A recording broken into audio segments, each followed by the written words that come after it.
안녕하십니까. 매일 눈으로 세상의 흐름을 읽어드리는 와이타임스 정세 분석의 추국일입니다. 북한이 쿠바의 반정부 시위를 뜬금없이 집중 규탄하고 나서서 그 배경이 주목되고 있습니다. 북한 노동당의 기관지인 노동신문이 지난 13일 이런 보도를 했습니다. 쿠바 인민의 혁명 유업은 반드시 승리할 것이다. 이런 제목의 논설이었는데요. 여기서 쿠바를 친근한 벗 또는 특수한 동지적 관계 이렇게 평가를 했습니다. 그러면서 우리 인민은 앞으로도 이 사회주의 위협을 전진시키기 위한 투쟁에서 형제적 쿠바 인민과 언제나 한 전호, 그러니까 한 참호에 서 있을 것이다. 이렇게 쓴 것입니다. 그러면서 노동신문은 이 조선과 쿠바는 대륙과 대양을 사이에 두고 지구의 동반구와 서반구에 멀리 떨어져 있으나 반제 자주 그리고 사회주의를 위한 투쟁의 길에서 친선과 유대를 더욱 두터이 해왔다 그랬습니다. 그러면서 이제 두 나라 사이에 친선 협조 관계를 발전시키기 위해서 모든 노력을 다해 나갈 것이다. 이렇게 아주 원론적인 이야기를 먼저 강조를 했고요. 이어서 이제 그 다음에 이제 본론이 나옵니다. 뭐냐면 쿠바 혁명을 이끌었던 피델 카스트로 전 국가평의의장 그리고 김일성 주석의 인연을 이야기를 하고 또 1986년 방북해가지고 당시 후계자였던 김정일을 만난 사실을 소개를 했습니다. 이건 양국 관계가 더 공고히 발전할 수 있는 중요한 계기였다. 이렇게 지적을 한 겁니다. 평가를 그렇게 한 겁니다. 그리고 2018년에는 김정은 국무위원장과 미켈 디아스-카넬 당시 평의의장이 북한에서 만났다. 이것도 언급을 했습니다. 그러면서 이 양국 친선 관계를 영원히 계승해 나가려는 확고한 의지를 과시한 분수령이다. 이렇게 쓴 것입니다.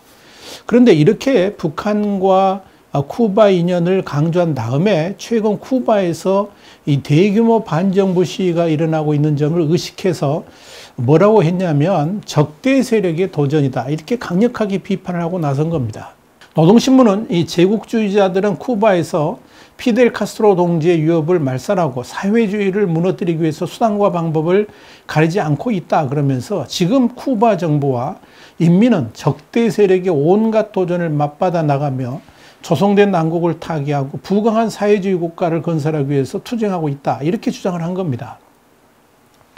다만 이 노동신문의 논설은 내용이 대중에게 다 공개가 된다는 점에서 구체적으로 반정부 시위에 대해서는 언급하지 않았습니다. 그런데 같은 날 리성권 북한 외무상이 내놓은 담화에서는 이 북한의 속마음이 그대로 노출이 되고 있습니다. 리성권이 외무성 홈페이지를 통해서 발표한 담화 내용을 보면 이런 게 있습니다. 쿠바 반정부 시위 사태는 미국의 사촉, 그러니까 미국의 사주하고 또 배후 조정하에 반동들이 피델 카스트로 루스 동지의 위협을 말살하고 사회주의 쿠바를 무너뜨리기 위하여 감행한 반혁명적 행위다. 이렇게 단정을 한 겁니다. 그러면서 우리는 이를 단호히 규탄하고 배격한다라고 주장을 했습니다.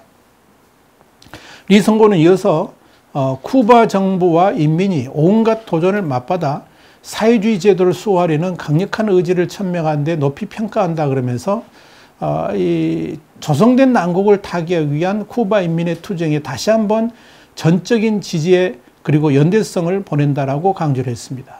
리성군이 이날 담화는 형식적으로 보면 이 피델 카스트로 전 국가평의의장의 출생 95주년을 기념한다라고 서두를 열었습니다만 사실 이 쿠바에서 벌어지고 있는 반정부 시위를 규탄하고 이 시위 자체가 미국이 배후에 있다 그러면서 미국을 향한 비난을 담고 있다. 이렇게 보시면 되겠습니다.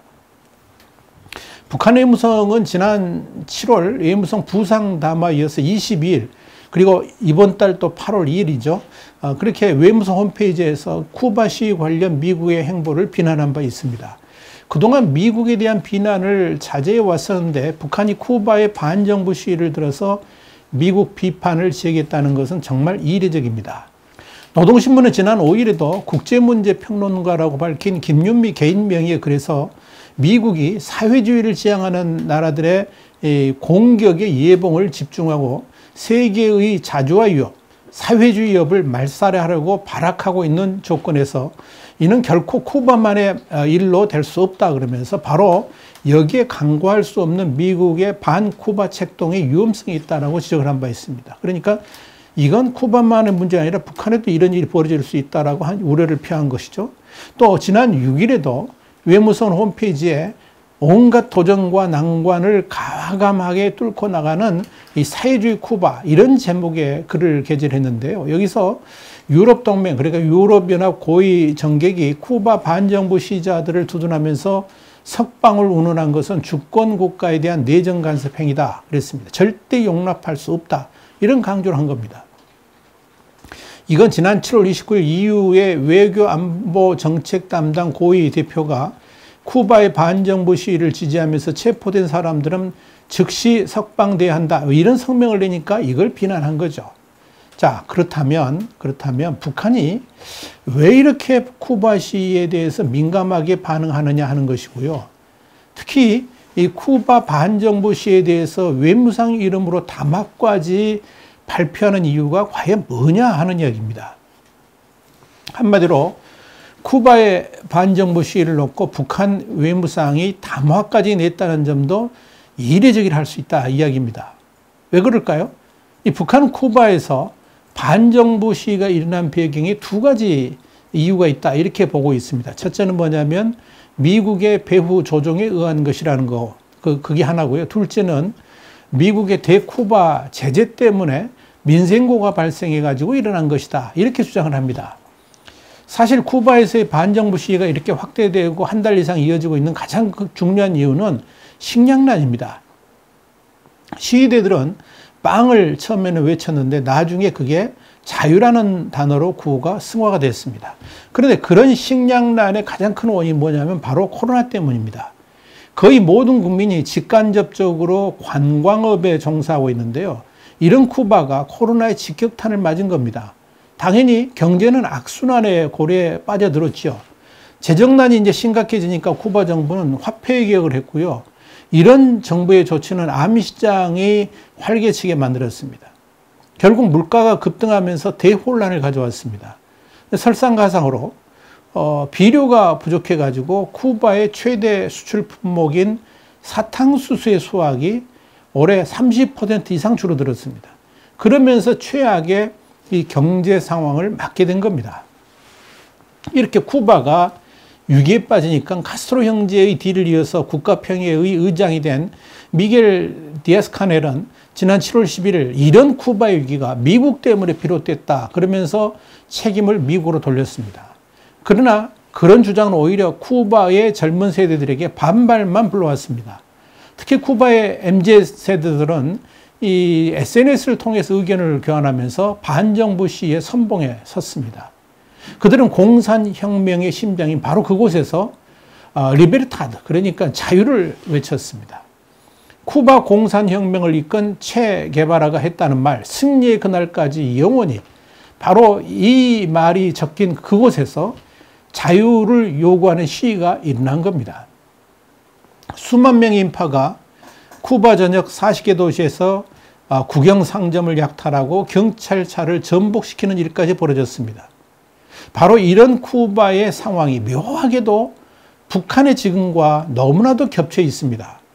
그래서 북한 당국은 쿠바 대중의 반발이 북한 내부로도 번질 수도 있다. 이런 점에서 내심 우려하고 있다 하는 사실이 이번 리성곤의 담화로 드러났다. 이렇게 볼 수 있을 겁니다.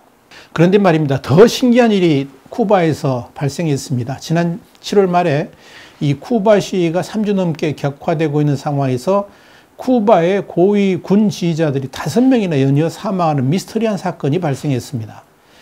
지난 7월 28일 워싱턴 포스트는 이 쿠바 국영 언론을 인용해가지고 지난 7월 17일부터 26일 사이에 현재 군에서 복무 중이거나 은퇴한 5명의 장군이 연달아 사망했다. 이렇게 보도를 했습니다. 여기에 대해서 쿠바계 미국인인 마르코 루비오 상원의원은 이날 트위터에 사망한 이들의 사진을 게시하면서 믿을 수 없는 정도의 불운이라 그러면서 매우 이상하다. 이렇게 적었습니다. 한마디로 자연적인 사망이 아니라 뭔가 배후 세력이 암살한 것이 아니냐 이렇게 보인다 하는 의미입니다. 또 그런 일들이 이번 반정부 시위하고도 연관이 있지 않느냐 이런 의혹을 제기하고 있는 겁니다. 최초의 사망자로 알려진 이는 현직 군인인 아구스틴 페냐 포레스인데요. 이게 이제 58살입니다. 쿠바 동부 5개 지방을 통솔하고 있었습니다. 이어서 지난 7월 20일에는 예비역순장이었던 79세의 마르셀로 베르데시아 페르도모가 숨졌습니다. 이어 24일에는 공군 지도자에 딱 은퇴한 루벤 마르티네스 푸엔테가 사망을 했고요. 그리고 한때 체게바라 밑에서 활동했던 에두아르도 라스트로에스 파체코하고 또 카스트로가 주도했던 혁명조직 7.16 운동의 창립 멤버였던 아르만도 초이 로드리게스도 잇따라 숨을 거뒀습니다. 사인은 모두 불분명합니다. 이와 관련해 가지고 미국의 아메리칸 대학교의 쿠바 전문가인 이 윌리엄 레오그란데 교수는 이렇게 말을 했습니다. 구소련에서 레오니드 브레즈네프, 유리 안드로포프, 그리고 콘스탄틴 체넨코 같은 고위 인사들이 3년 새에 모두 숨진 사건을 떠올리게 한다라고 평가를 했습니다. 도대체 이들은 왜 이렇게 비극적으로 숨졌을까요? 왜 이렇게 비극적인 일들이 하필 반정부 시위가 이어지는 가운데 벌어진 것일까요? 이런 일들은 최근 북한에서 일어난 군부 세력에 대한 숙청과도 묘하게 겹쳐 있습니다. 지난 9일 일본의 아사히 신문은 북한 당국이 식량난 문제 해소를 위해서 군이 비축해둔 식량을 주민들에게 판매하기 시작했다라고 보도를 했습니다. 문제는 무료 배급이 아니고 시중가보다 더 싸게 판매한다는 점입니다. 그래서 북한 주민들은 무료 배급을 기대했었는데 이 주민들 사이에 이제 실망과 불만이 높아지고 있다. 아사히 신문은 그렇게 보도를 한 겁니다. 이 북한 내부에 김정은을 향한 반발 심리가 광범위하게 퍼져 있다는 것은 이미 알려진 바 있습니다. 그래서 김정은은 지난 1월 조직적으로 반란을 꾀하는 형태가 일어날 가능성을 염두에 두고 별도의 시위 진압 부대까지 만들었습니다. 이 북한 당국도 이런 민심 위반을 사실상 시인하고 있죠. 지난 2월 21일 노동신문은 지금 제국주의 반동들은 우리 사회주의 제도를 내부로부터 와해시켜 보려고 썩어 빠진 부르주아 사상문화 침투 책동에 끈질기게 매달리고 있다 그랬습니다. 그러면서 국가의 법적 통제 기능이 약화되고 사람들의 준법 의식이 흐려지면 제국주의자들이 퍼뜨리는 이색적인 사상과 생활 풍조에 물적게 된다 이렇게 말을 했습니다. 그러면서 비사회주의, 반사회주의 현상들이 조장되게 되며 결국은 사회주의에 대한 신념이 흔들리게 된다 이렇게 우려를 한 겁니다. 이렇게 김정은이 북한 주민의 반발에 극도로 민감한 건 2009년 화폐개혁 실패로 주민의 저항에 직면해 가지고 곤욕을 치른 트라우마이기 때문일 것입니다. 당시 북한은 이 시장화 때문에 형성된 주민의 금융자산을 몰수했다는 평가를 받는 이 화폐개혁 때문에 경제가 마비되고 민심이 급격히 악화가 됐습니다. 그러니까 북한은 이 화폐개혁 책임자였던 박남기 당 재정계획부장을 처형을 했습니다. 사실 김정은의 지휘하에 그리고 동의하에 진행되었던 이 화폐개혁을 박남기를 희생양 삼아서 정면 돌파를 해나간 겁니다.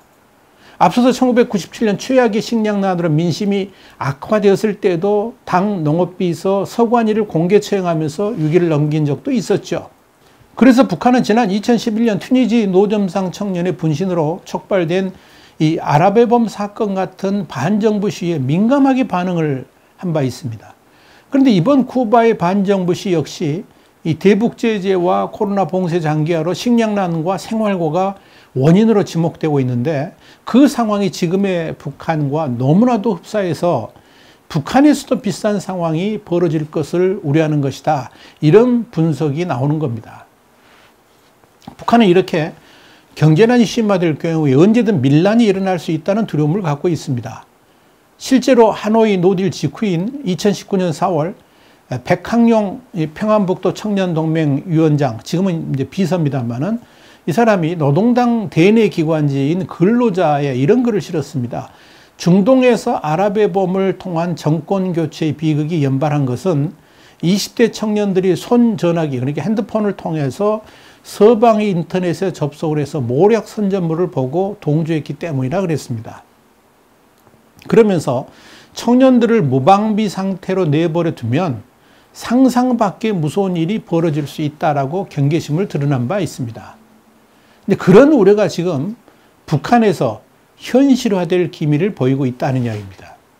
그래서 북한은 지난 4월의 당 세포대회 이후에 각 기관, 조직별로 규찰대를 조직해가지고 주민 통제를 강화하고 있는 것으로 알려졌습니다. 자유아시아 방송은 지난 5월 5일 이런 보도를 했습니다. 규찰대가 주민의 가방과 짐을 마구잡이로 뒤지면서 감시와 단속을 강화하고 있다. 이렇게 보도를 한 겁니다. 이런 북한의 분위기와 관련해 가지고 로버트 코엔 전 미 국무부 인권 담당 부차관보는 지난 7월 27일 미국의 소리 방송 VOA를 통해서 정권의 엄격한 통제 때문에 북한에서 그런 시위를 상상하는 건 어렵지만 주민들이 굶주림과 빈곤, 불충분한 의료 서비스를 더는 견디지 못하게 되는 정점이 어디인지 북한 지도부는 분명히 궁금해할 것이다. 이렇게 말을 한 바 있습니다. 자, 그런 측면에서 이 북한의 잇따른 쿠바 반정부 시위 관련 성명들은 지금 북한 내부의 분위기가 심상치 않다는 반증이기도 하고요. 또 만약 북한 내부에서 시위성 밀란이 일어난다 할지라도 그 원인을 미국에 돌리면서 유혈 진압을 할 수도 있다. 이런 관측이 나옵니다.